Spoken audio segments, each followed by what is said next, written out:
Hello, I'm Erin Halvorsen with Rag Rugs by Erin.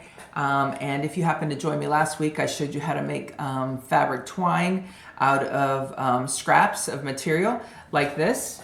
Okay, so this is the types of scraps. This happen to be sheets because I make rugs with sheets mostly.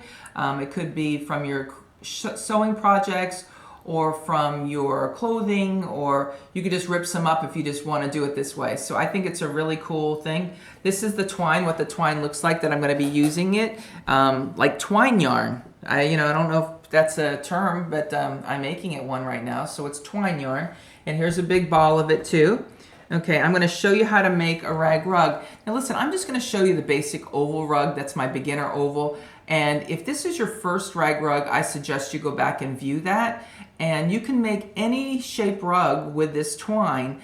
I'm just going to show you, because this might be your first time, or how to go about it. It will be confusing if this is your first rag rug though. You should be making something with sheet yarn. Some of you like t-shirt yarn. I'm not a huge fan of it for the most part. I do like the sheets. But that will give you the basis. And you could make a rectangle or a square or a circle, any of the things that I have. The key to this though is I tried to do it like, here's some of my hooks that I have on my website, and they're longer handles and they're designed to make a rag rug, as opposed to those short ones that people use when they're trying to just crochet, and then they get all kinds of pain in their hands and arms and forearms and stuff like that. So here's a 12. I actually started with a 12. Seeing if it would work. It does fit into the 12 area, and I thought it would work. So then it didn't. So I did the 14, the 16, and guess what? The fourth try, I went to my 22. So what it needs is, it doesn't give because it's twined all up. There's not any kind of give to it, and I really needed this big of a hole to get back through with the twine, and also because there isn't any give. So this is what I ended up using. You might be able to find something different, or something like that. I have a 25 on my website. If your twine is really, you may want to move to something like that. But I found the 22 is adequate.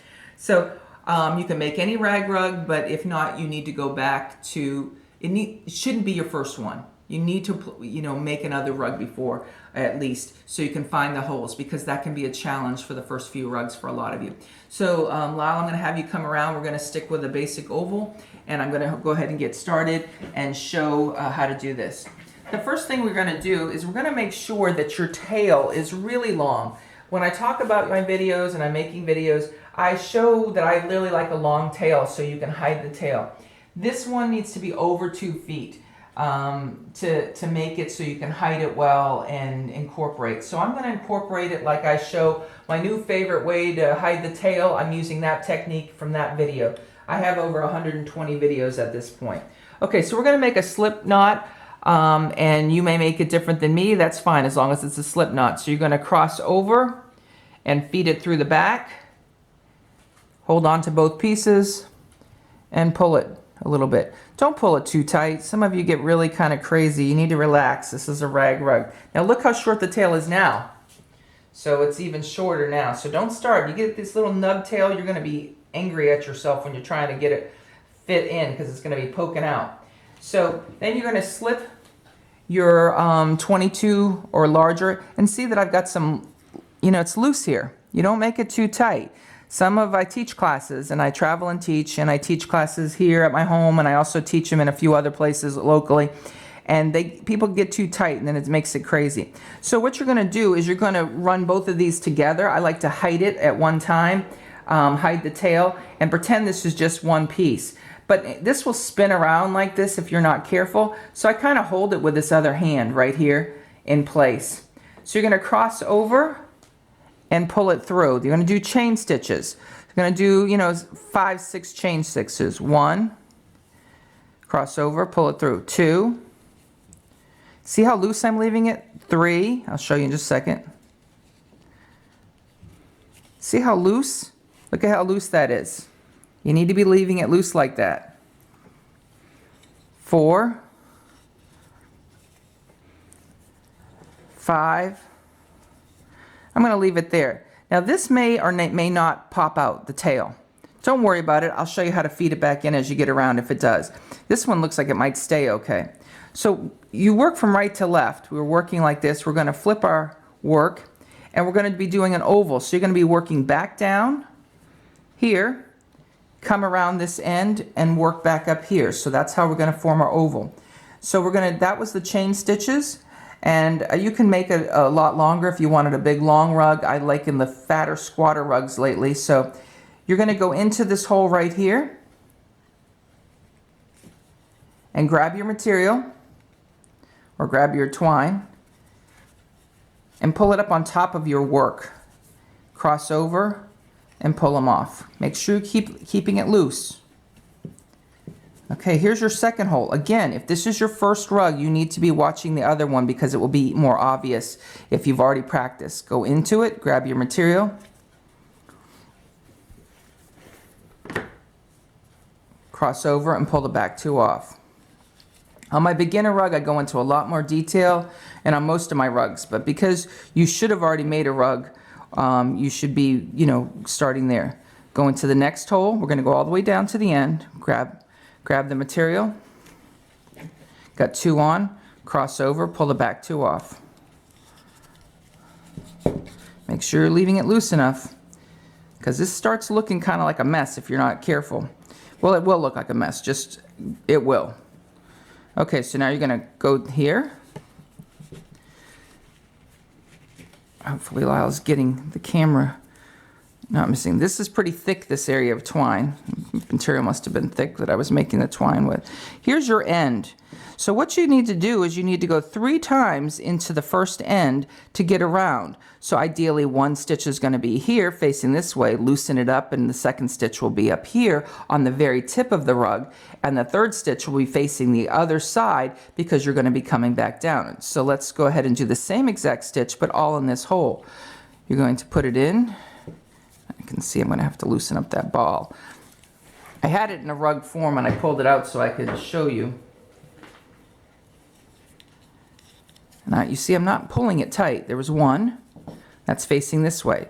Now I'm going to go back into this end, keeping it loose enough. 2. Now this one's facing the end. Now the third one, well, remember I told you it's going to be facing along this next side to get us so we're going back down. So you're going to go back in, cross over, and pull the back two off. There's 3 in that end hole. So now we've got to establish this is where our holes are going back up. 1, 2, 3. Okay, so here's your hole. They're not quite as obvious as when you're making a regular rag rug. So that's why the practice of the other will be necessary for you to be a little bit more of a veteran rag rug maker. Okay. Now on that initial screen there, when you came on and saw this video, you will see how far this rug will have been made. I won't have finished it because this is going to take a challenge of quite a bit of time because making the twine is very time consuming. So this rug will not be finished. Okay, so I'm flattening it out. You can see the oval is starting to form. Now on the second end, we need to find 2 end holes. So here's the 2 end holes. We're going to put 2 stitches in here and 2 stitches in here. Just find some end holes. And still do those single crochets. So this one's facing along the same way. The next one in that same hole is going to be facing the end. This will make sense if you made other oval rugs. Here's the end hole. You could be here or here. I think I'm just going to do that. So we're going to put 2 single crochets in this one. So we found 2 holes and we're going to put 2 single crochets into each of the end holes. And you see how loose I'm keeping it? Now see, I'm not happy with that. That hole is going to be too big. So, and this is what you need to do. You need to be able to do some of this. Some of you are not willing to undo, or you think rag rugs don't have an exact formula. Okay, so I'm going to make this the hole because to me that will keep it from being so big. So I took out the last 2 holes because I wasn't happy with the end. This is something you need to be willing to do. So I'm going to put the 2 in this one and see if I'm happier with that look. See how loose I'm still keeping it though? And it's a challenge to get it in at this end. Okay, a little bit. But if I had not made it loose, it really would have been a challenge. Okay, so let's see what we're working with here. Okay, so kind of pull it all out. All right. Actually, you know what I'll do is I'll crochet this up and I'll attach what I've got done after I get around this next corner of how much twine I have. We're just going in all those holes until we get to the other end. So you're just going to keep it right there, and you're going to just follow in all the way until you get to that other end. And then, all right, so we're going to go right here. Okay, we've got the 3 end holes. There's one here, and one here. And you're going to probably put 2 in each one of those holes. I've already put 1 in this first hole.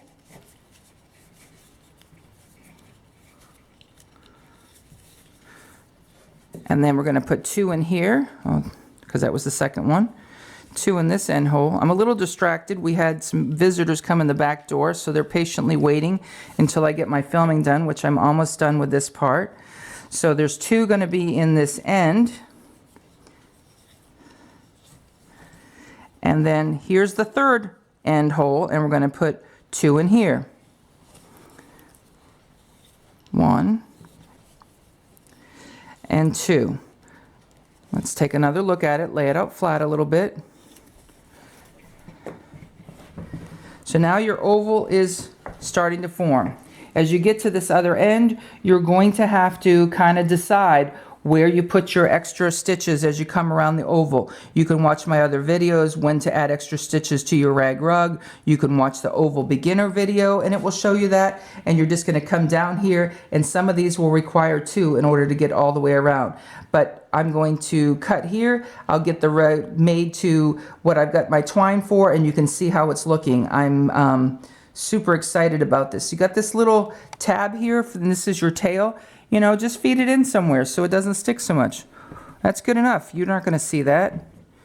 Okay? So we'll be back in just a moment. Thank you. Okay, we're back, and I just want to show you how far I've gotten with this. It isn't finished, and it might not be finished for a couple years, to be honest with you, because I'm going to make it, I think, quite large, because I have a place in my house that I want to make this twined rug. But I wanted to point out something really quick. If you can notice it, I don't know if Mr. Cameraman can come in enough so he can see good enough.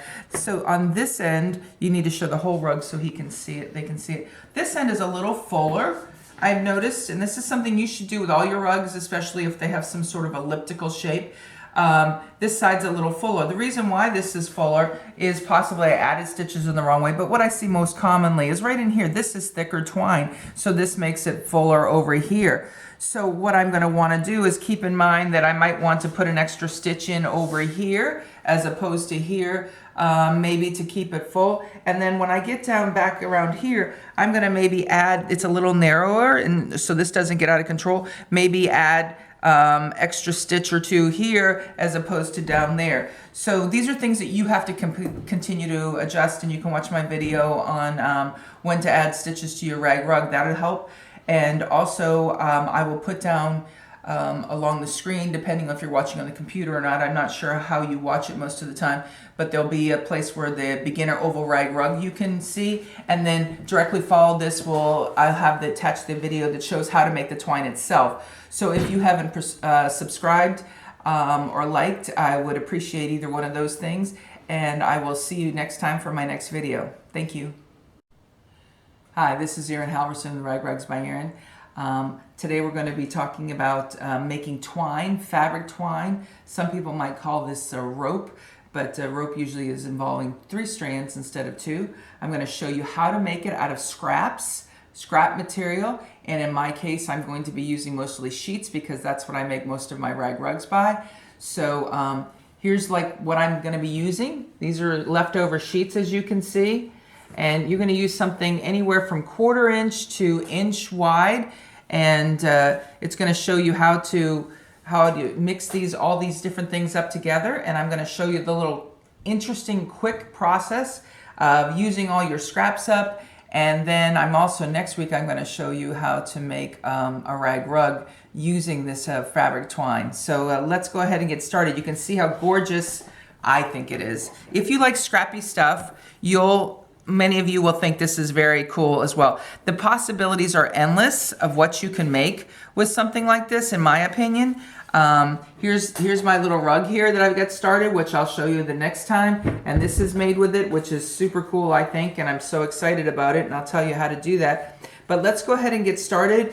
And I'm going to show you first how to start it, and then I'm going to show you how to attach it to, like, this one's already started over here. So I'm going to show you, if you've got one started and say you started another one, how to attach them midway through. And some of you might be able to figure it out, or might even have a better way of doing it. I just figure things out, and then I teach you what I figure out. And a lot of you have great ideas as well. So let's go ahead and get started. So here's just some scraps. I took a couple pieces. What I'm going to tell you, some tricks that I learned along the way. First of all, to have two long pieces, very long pieces at the same time, you might think that's advantageous. To me, it is a detriment, because when you have two extremely long pieces, you're constantly fixing them and they get wrapped around each other. So you want to have one shorter and one longer. Also, when you join, you don't want them to join in the exact same spot with two different pieces of material, because that's going to make the join not as strong. So we're going to go ahead and show you how we get started. Lau, you may want to come in and come around the other side. So all you're going to do is make some sort of nice secure knot. I'm just going to show you how I made my knot. Just push it through. I made the length, the beginning length, a little bit different length. So, and you can cut that off or do something later with it. And what you're going to do is, this requires, basically, you're going to twist one way. You're going two different ways, and that locks the material in together. So you hold your hand on top of wherever you're twisting, like this, and put some pressure on it. The one that's on top, or the one farthest away from you, you're going to turn away from you. And you're going to turn it anywhere from 2 to 6 turns. Okay, in the beginning I did more to get it started. And you twist it over it. And now this one becomes the one farthest away from you, or on top. And you twist that one away from you. And you keep your finger here, or it will unwind. And then you turn it over the top again. See how then I'm placing my finger on top of it again? So you're going to, the one that's away from you, you're going to turn it away from you, and then cross it over the one that's in front of you. And you're going to keep alternating. Okay, so you twist it away from you, and then come over it. And now you're doing the X one, away from you, and then pull it towards you. Okay, away. Now I noticed when the material is thinner, I twist more times, and then, 4 is like a good number for me that I do most of the time. But if I got really thick material, sometimes I only do it twice. Like this one, I'm only going to do 3 because it's a little thicker. Cross it over. You'll feel it in your fingers, and you'll get a knack for it. So 2 to 6 times is what I found that I do. Let me do a couple more and show you what it looks like.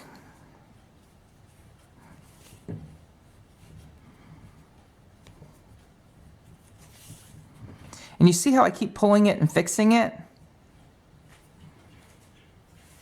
Like that. When it's long, it gets twined. And if you don't do that, you kind of got a big old, they get twisted together. So I kind of get in the little habit of doing that. Okay, so here we go. And there you go. And I can let go of it. And the last one might come undone, but you see how cool that looks. So the possibilities of the colors, and if you can have pops of red and orange and pink, or whatever colors you like, and probably what you're using are going to be the colors that you like. I have, fortunately, someone who gives me quite a bit of their scraps too, so I can work on crazy projects like this. Okay, so let me show you then the next thing is showing you how to join the two pieces together. Now you may find a better way that's more efficient than I did, and that's great. Oh, I didn't show you how, and I need to do that. I need to show you how to add a piece of material. So let me go ahead and show you how to do that. We may have to pause this video. So I'm just going to take a short piece. If you find yourself with a really narrow piece where it's tapered, sometimes that's easier for adding it. So just adding a general piece to either end, this is how you would do it. When it gets to be 2 to 3 inches long, one end, you're going to then start your next one, putting it either in it or around it. Let's see. Like this, okay, so it can grab it. So 2 to 3 inches. So here's the outside one. I'm twisting that and I'm crossing over this. Now this is going to be worked together, twist them together, keep your fingers tight on it like that, especially during this time. Cross over. Okay, then you're going to do the same thing, but you're just adding a piece by laying it with it. And I found 2 to 3 inches, about that one might have been 4 inches. Getting it too short is, I don't think you should be getting it too short. It becomes a little bit challenging to me because sometimes the first couple twists don't get it in there. So it's up to you. You'll figure out what you want to do, but that's my suggestion. And see how wide that is? That's wider than 1 inch, isn't it, Lyle? Yeah. Yeah, it's wider than 1 inch, and I'm still using it because it's part of the scrap. And in some instances, I rip them and I make them more narrow sometimes, but sometimes I don't. And I kind of like, you know, just using the way it is for the most part. Okay. So, let me show you how it's looking. See how it's twining together? It's twisting together. I'm not going to let it go yet because it's not all the way in.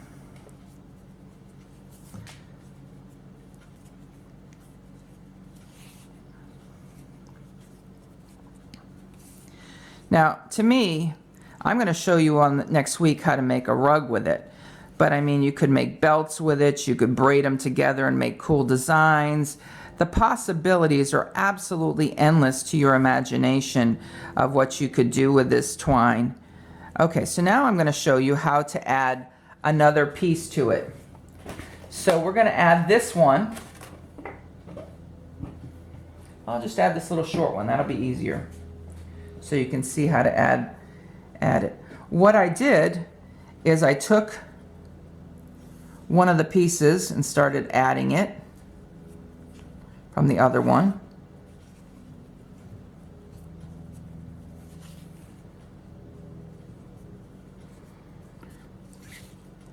Doing all the same way, the twisting away and crossing over. The twisting away and crossing over.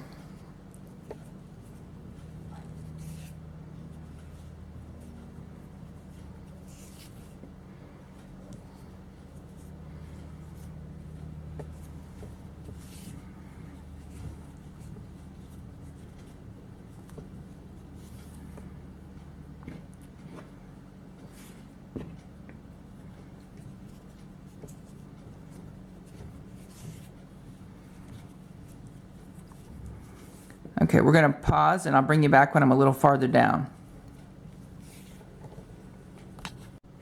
Okay, so you can see that we're now getting pretty close here, and here's the one from the other one of the one that I am attaching to it. So here's the one that is attached to this one. This is the one that was attached to the main part, and what I'm going to continue to do is keep on doing the same technique. You need to make sure that the one that you are attaching is going to be long enough to come down here. So we're going to get just a little closer, and we're just basically going to make a little bit of a knot here.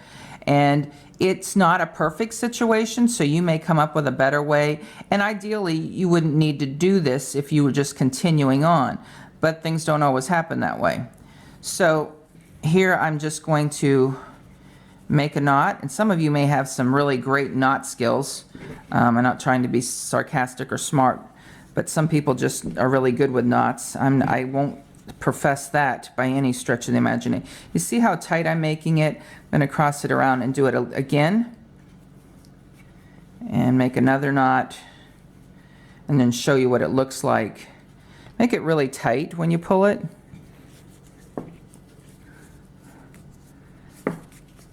See how tight that is? Okay, and let me trim this off.